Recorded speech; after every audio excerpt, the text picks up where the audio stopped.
కెరీర్‌లో అందరికంటే మీరు ఎక్కువ ప్రేమించింది రామానాయుడు గారిని. అవును సార్. ఆయన నాకు దేవుడు అంతే. గాడ్. అలాంటి రామానాయుడు గారు మిమ్మల్ని పిలిచి విక్టరీ వెంకటేష్ గారితో మీకు సినిమా ఇస్తానని చెప్పి, కొంతకాలం అక్కడే పెట్టుకొని, వేరే ఆఫర్ అంటే వెంకటేష్ గారికి వేరే సినిమా తక్కువ బడ్జెట్‌లో అయిపోతుందని చెప్పి, మళ్ళీ ఆ డేట్లు అటు పంపించేసి, మిమ్మల్ని ఖాళీగా ఉంచేసి, చాలా ఇబ్బంది పెట్టారు అని ఒక టాకు. బట్ మహేష్ కాబట్టి సర్దుకున్నారు అని ఒక టాకు. ఆ టైంలో మీ మధ్య గాని, రామానాయుడు మధ్య గాని ఏమన్నా తేడా వచ్చిందా? అసలేం జరిగింది? అంటే 'రేస్ రవే' సినిమా అవ్వగానే నాకు చిరంజీవి గారి సినిమా పేపర్‌లో వచ్చింది సార్. న్యూస్ వచ్చింది. న్యూస్ రాగానే నన్ను వెంటనే మా రామానాయుడు గారు పిలిచారండి. "ఏం మహేష్ చిరంజీవి గారి సినిమా చేస్తున్నావంటే" "ఇంకా లేదు సార్, ఆయన సారు కథ రెడీ చేయమని చూడు మహేష్, మంచి కథ చూడు" అన్నారు. దాంట్లో డిస్కషన్ జరుగుతుందంటే, లేదు నువ్వు ఇక్కడే చేయి, సెకండ్ ఫిల్మ్ కూడా ఇక్కడే చేయి నువ్వు. సురేష్ బాబు నేను కూడా అనుకున్నాం. వెంకటేష్‌తో అనుకుంటున్నాడు సురేష్ బాబు. ఒకసారి సురేష్ బాబు కలువు అన్నాడు.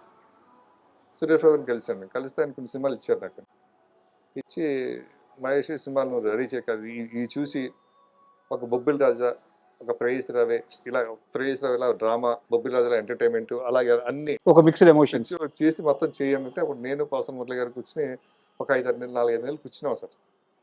కూర్చుని చేసామంటే మాకు మా టైం బాగుంటుంది కదా సార్. ఫస్ట్ హాఫ్ బాగుంటే సెకండ్ హాఫ్ సెట్ అయ్యేది కదా సురేష్ బాబు గారికి. సెకండ్ హాఫ్ బాగుందంటే ఫస్ట్ హాఫ్ తేలిపోయింది. ఈ డిస్కషన్ జరుగుతూ ఉండేదండి.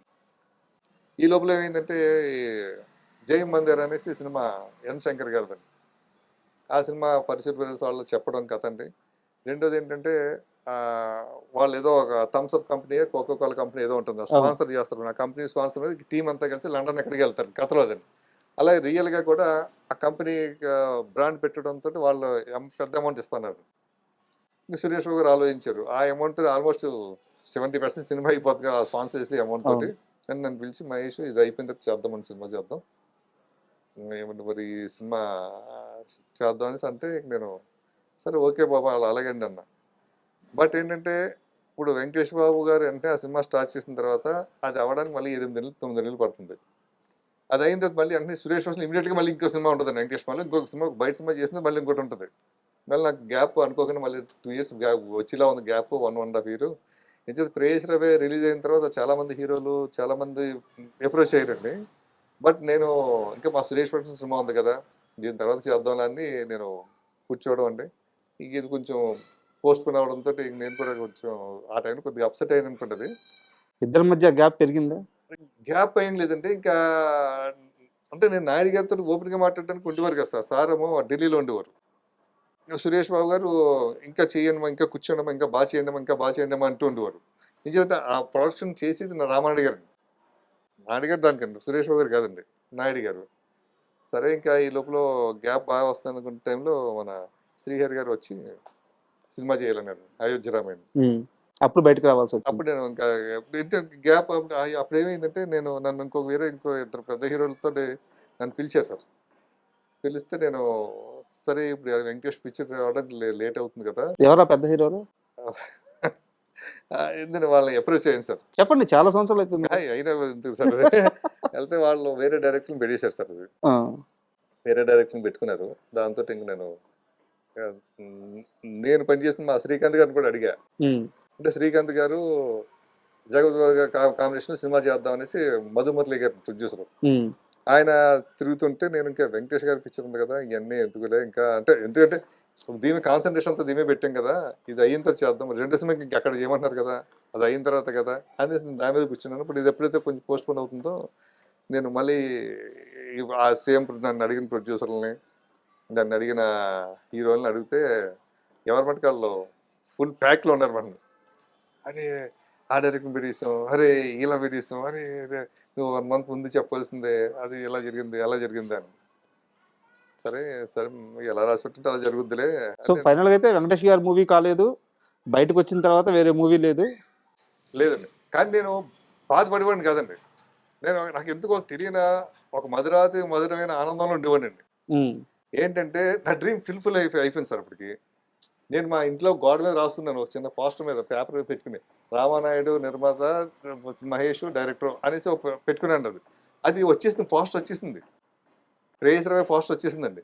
ఇంక దాంతో నాకు ఒక రకమైన నేనేనా ఉమ్. నేనే చేసేసాను. 5 సంవత్సరాలు నేను ఓన్లీ జస్ట్ 5 ఇయర్స్ అంతే. 5 ఇయర్స్‌లో నా డ్రీమ్ ఎంత ఫాస్ట్‌గా అయిపోయిందా! నాకన్నా సీనియర్స్ చాలా మంది ఉన్నారు కాంపౌండ్‌లో. వాళ్ళని కాదని నాకు నాయుడు గారు చెప్పిన స్నేహితుడు నిజంగా నా ఇది అన్న డ్రీమ్‌లో ఉండిపోయాను సార్ నేను అలాగా. ఆ తర్వాత ఇంకా లేట్ అయింది. శ్రీహరి గారే వచ్చి మా ఇంటికొచ్చి, "మహేష్ బాబాయ్ సినిమా చేద్దాం. పోసార్ మంచి కథ చెప్పాడాయన. నువ్వైతే బావుంటుంది. చేద్దాం" అంటే ఇంక అప్పుడు వెంటనే సో అలా ఐజరామయ్య పట్టణానికి ప్రయత్నం చేశాను సార్. అండ్ మహేష్ పేరు కానీ చెప్తే, మహేష్ చంద్ర ఈ పేరు కానీ చెప్తే, ఇండస్ట్రీలో చాలా మంది ఆయన్ని మోసం చేసిన వాళ్ళే. బట్ ఆయన మాత్రం ఒక్కరిని మోసం చేశారు అని చెప్పి నాకు ఒకరిద్దరు చెప్పారు. హ్మ్. మీరు మోసం చేసిన ఆ ఒక్క మనిషి ఎవరో గుర్తున్నారా? మోసం అని అనకూడదు కానీ సార్ మీరు ఆయనకి లైట్‌గా హ్యాండ్ ఇచ్చారు. ఎవరు సార్ అది? గుర్తొచ్చారా? అంటే ఇస్తే కదా హ్యాండ్ ఇచ్చేది తెలిసేదానికి. బ్రహ్మానందం గారు. నిజంగా ఆయన మహాన్ గొప్పడు సార్ ఆయన. చాలా ఒప్పుకుంటారా? గొప్పడు. నేను అన్నమాట ఒప్పుకుంటారా? హ్యాండ్ ఇవ్వడం కాదు సార్. హ్యాండ్ ఇవ్వడం కాదు. బ్రహ్మానందం గారు వాళ్ళ అబ్బాయితో సినిమా చేద్దాం అన్నారు నాతోని. హ్మ్. చేద్దాం అని చెప్పేసి ఆయనే ఒక ప్రొడ్యూసర్‌ని కూడా నాకు అప్రోచ్ చేశారు. హ్మ్. చేసి "మహేషు మా అబ్బాయిని నువ్వు లాంచ్ చేయాలమ్మా. నేను కథ గాని ఏది అడగను. హ్మ్. అంచేత నువ్వు గ్యారంటీ హిట్ కొడతావు. నువ్వు అది అంటాను. నువ్వు ఆ ప్రొడ్యూసర్ నీకు ఇచ్చేస్తాను. ఆ బడ్జెట్‌లో. అది నువ్వు 2,00,00,000 ఒక బడ్జెట్ ఇస్తాడు. ఆ బడ్జెట్‌లో నువ్వు చేసుకోవచ్చు. దాంట్లో ఎంత మిగిలితే నువ్వు చేసుకో. ఆ సినిమా మీద ప్రాఫిట్ కూడా నువ్వే తీసుకో" అని చెప్పి నాకు ఫుల్ ఆఫర్ ఇచ్చాడు సార్ ఆయన. ఇస్తే నేను అదే హనుమంతు అయిపోయిన తర్వాత మాట నేను అదే కథ మీద కూర్చున్నాను మాట. అప్పుడు కథ దానికి మన అశోక్ కుమార్ ఉండే టీవీ అశోక్ కుమార్ అవును. యాక్టర్ అశోక్ కుమార్ గారు. రైటరు. ఆయన ఆయన ఒక కథ చెప్పాడు నాకు. ఇది బాగుంటుందండి, సరదాగా ఉంది. బ్రహ్మానందం గారి అబ్బాయి మీద కూర్చొని వర్క్ చేద్దామని చెప్పి అది వర్క్ చేస్తున్నాం సార్. వర్క్ చేస్తున్న టైంలో ఏమైందంటే భాగ్యరాజు గారు సడన్గా ఒకరోజు ఫోన్ చేశారు సార్ నాకు. హ్మ్.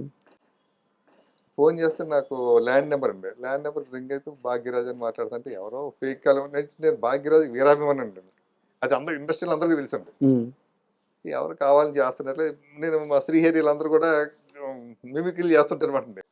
అలా ఎవరు చేస్తే నేను చెప్పు భాగ్యరాజు గారు ఏంటండి అండి. మీ సినిమా చాలా బాగుందండి. హనుమంత్ సినిమా చూశాను. తర్వాత ఎవరు ఈ డైరెక్టర్ని చూస్తే మీ వికీపీడియాలో మీ సినిమాలు చూశాను. మీ ప్రేయస్ రవే కానీ మీ అయోధ్య రవి కానీ చాలా వండర్ఫుల్ ఫిల్మ్స్ అని చెప్తుంటే ఓ థ్యాంక్ యూ సార్ నేను క్యాజువల్గా మాట్లాడుతాను. నమ్మకం రాలా ఇంకా? లేదండి, అస్సలు నమ్మకం లేదండి. హ్మ్. అంటే ఆయన ఒరిజినల్ వాయిస్ కూడా నాకు మైండ్లోకి ఎక్కలేదండి. అది అంటే సార్ నేను తర్వాత మాట్లాడుతుంటే తమిళేస్ వస్తుంది అలాగా. సార్ సార్ మీరు నిజంగా భాగ్యరాజు గారు భాగ్యరాజనే నేను మాట్లాడుతుంది. సారీ సార్, నేను ఎవరో ఆట పట్టిస్తున్నారేమో అనుకున్నాను సార్ నేను. ఆ, అలా అయితే నిజంగా నేను నమ్మలేకపోతున్నాను సార్ మీరు చెప్తుంటే అన్నాను. లేదు, నేను నెక్స్ట్ వీక్ వస్తున్నాను, హైదరాబాద్ వస్తున్నాను. ఈవీవి సత్యనారాయణ గారికి ఒక కథ చేస్తున్నాను. ఆ, రాసి మూవీస్ నరసింహారావు ప్రొడ్యూసర్, దానికి వస్తున్నాను, నేను వచ్చినప్పుడు కలుస్తాను మిమ్మల్ని అన్నాడు. నేను ఫోన్ పెట్టిన నాకు అయ్యమయ్యంలోకి వెళ్ళిపోవడం ఉంటాయి భాగ్యరాజు గారు. కరెక్ట్గా 1 వీక్ తర్వాత అండి ఆయన రాసిమూసి నరసింహారావు గారు మా ఆఫీస్కి వచ్చారు సడన్గా. హ్మ్. వస్తే షాక్ అండి. ఆయనే కూర్చోబెట్టి ఇంకా నేను సురేష్ ప్రొడక్షన్స్లో అసిస్టెంట్గా చేస్తున్న టైంలో బిగినింగ్ డేస్లో మా పోస్ట్ ప్రొడక్షన్స్ వర్క్ చెన్నైలో జరుగుతుండేది. సూపర్ పోలీస్ సినిమా కానీ, తక్దిర్ వాళ్ళ హిందీ సినిమా, ఆ సినిమా కానీ, ధర్మచక్రం సినిమా కానీ, ఈ ఎడిటింగ్ రీ రికార్డింగ్ అన్నీ అక్కడ జరుగుతుండే. ఆ టైంలో అక్కడికి వెళ్ళినప్పుడు భాగ్యరాజు ఫోటోలు, వాల్ పోస్టర్లు అవి చూసి నాకు భాగ్యరాజు అంటే బాగా ఇష్టం. ఆయన స్క్రీన్ ప్లే లెజెండ్ కదా. స్క్రీన్ ప్లే అంటే ఆయన యాక్టింగ్, ఆయన అవును. మొత్తం అంతానే ఆయన ఒక్కసారి చూడాలి. ఆయన చూడాలి. అలా ఇంటి ముందుకి రామానాయుడు గారు ఆఫీస్కి భాగ్యరాజు గారి ఇంటికి 1 కిలోమీటర్ 2 కిలోమీటర్లు ఉంటుందండి. మార్నింగ్ వాకింగ్ కింద వెళ్ళివ్వండి. జనం అంతా ఉండేవారండి. చాలాసేపు నుంచునివ్వండి, కనబడతాడు. మళ్ళీ 9 గంటలు మళ్ళీ ఇక్కడ ఉండాలి, ఆఫీస్లో ఉండాలి. వచ్చేసివ్వండి. అలా ఉంటూ ఏదో టైంలో తర్వాత నేను డైరెక్టర్ అయిన తర్వాత ఆయన దగ్గరికి వెళ్ళి కలుద్దాం. ఆయన అడిగి ఆయన కథ నేను డైరెక్ట్ చేద్దాం. ఆయన ఇష్టం, ఆయన మంచి కథ తీసుకుందాం ఆయన దగ్గర. ఈ డ్రీమ్లో ఉండేవాడమాట. అటువంటిది ఆయన నా దగ్గరికి వచ్చి మాట్లాడడం, ఇద్దరం కలిసి ఫిల్మ్ నగర్ క్లబ్లో కూర్చొని డిస్కస్ చేయడం, ఆయన ఒక కథ చెప్పడం, ఆ కథ నాకు బాగా నచ్చడం అండి. నేను తీస్తాను సార్ ఈ కథ అంటే, కాదు ఈ కథ నేనే చేయాలనుకుంటున్నాను, మా అబ్బాయిని పెట్టి చేయాలనుకుంటున్నాను అంటే, సార్ అదేదో మీ అబ్బాయి నాకేమని సార్ నేనే చేస్తాను సార్ అనడం. ఆయన వెంటనే ఓకే అనడం అండి. అలా బ్రహ్మానందం గారి సినిమా పక్కన పెట్టేశారా? అప్పుడు అంటే బ్రహ్మానందం గారికి వెళ్ళి సార్ గురుగారు, నేను గురుగారు అంటాను బ్రహ్మానందం గారు. నాకు ఎందుకు అంటే అంటే ఆయన సరస్వతి పుత్రుడు అండి. అంటే మామూలుగా సినిమాలో అందరికీ ఒక కామెడీ యాక్టర్ అది మహా మహా జ్ఞాని అండి ఆయన. ఉమ్, బ్రహ్మానందం గారు. తెలియని విషయం అంటూ ఏముండదు. లెక్చరర్ కదా సార్, గురువు అండి. అవును. నాకు లెక్చరర్ అంటే మా అమ్మ కూడా టీచర్ అండి. ఆయన అంచేత నాకు గురువుని గౌరవించడం నాకు ఇష్టం అండి. నేను కాళ్ళ నమస్కారం పెడుతుంటా. నేను రామానాయుడు గారికి పెడుతుంటా, నెక్స్ట్ ఆయనకే పెడుతుంటా అనమాట. బ్రహ్మానందం గారు. బ్రహ్మానందం గారికి వచ్చేసరికి సార్ ఇది ఇది పొజిషన్ ఇలాగంటే ఓకే ఓకే చేద్దాం, ఓకే అది అయితే చేద్దాంలే అన్నారు. అసలు ఏమనలేదు. చేసి ఏమనలేదు.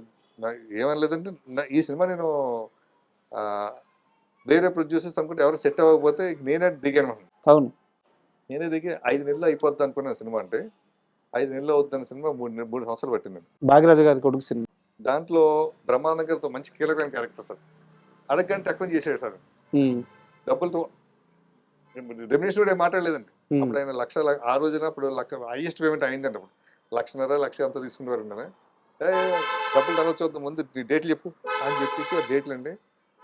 తర్వాత నేను అనుకున్న షెడ్యూల్ పోస్ట్ పోన్ అయిపోవడం, అలాగే అయిపోవడం. నాకు తర్వాత నేను ఏదన్నా సరే పక్కా స్క్రిప్ట్ రెడీ చేసుకుని 60 రోజులు అనుకుంటే 50 రోజులు తెస్తాండి, 50 రోజులు అనుకుంటే 45 రోజులు తెస్తాండి. పక్కా చేసుకునండి. అటువంటిది ఇక్కడ నాకు చేతిలో పక్కా స్క్రిప్ట్ లేదండి. కథ ఉంది, కానీ ఆయనే రాయాలండి. డైలాగ్స్ ఆయనే రాస్తారండి.